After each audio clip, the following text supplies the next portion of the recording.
أنا اسمي هيثم محمد دسوقي، طالب في ثالثة اتصالات جامعة الأزهر، بشتغل باحث في جامعة النيل. انا طالب عادي جدا زي اي طالب في الدراسه. مش مثلا يعني ممكن اجيب مجموعه عاليه لكن مش دايما من الاوائل.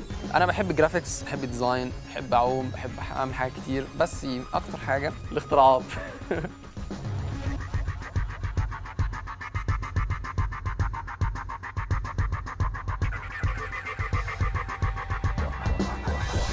البدايه بدأ من السعوديه الحقيقه، وبعدين لما جيت هنا مصر دعمت هنا في مصر.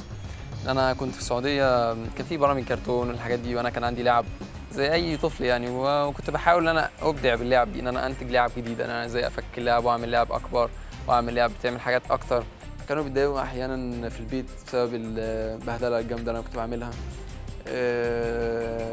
ممكن توصل احيانا يرمي لي حاجه من الشباك بس.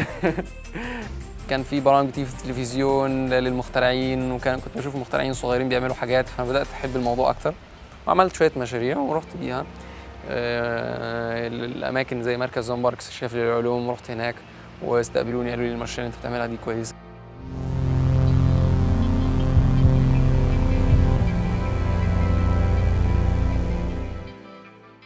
الصراحه انا كرمت هنا كتير في مصر قبل ما اسافر اليابان، بس يعني لما رحت اليابان اخذنا شهاده الامتياز من المعهد الياباني للابتكار والاختراع، واخذنا درع المعرض. لكن اللحظات اللي انا فعلا اثرت عليا في الحياه لحظه تكريمي مع رئيس محمد حسني مبارك لما كرمني لما رجعت من الكويت، لانك انت بتحس بشعور فعلا ان البلد بتهتم بيك وان هي فعلا شايفاك.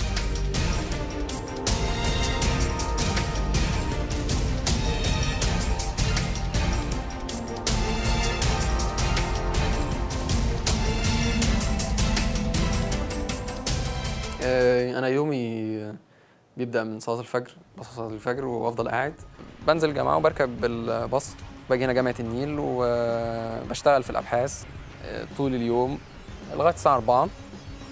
في أيام ممكن أفضل قاعد لغاية بالليل وبات، وفي أيام برجع عادي مع الباص الساعة 4 ولما برجع البيت بقعد بقى أعمل أي حاجة تانية، أشوف موفي، أشوف أي حاجة تانية.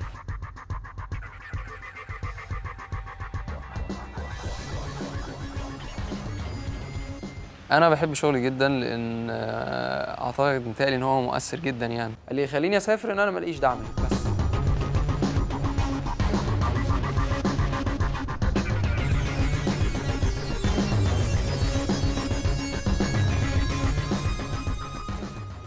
امنياتي قبل 5 سنين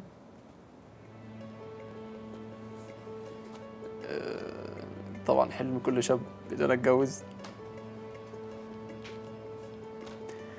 انا احقق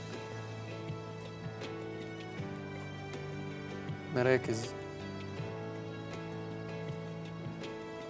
اكبر لمصر في الاختراعات. نفسي احصل على جائزة نوبل.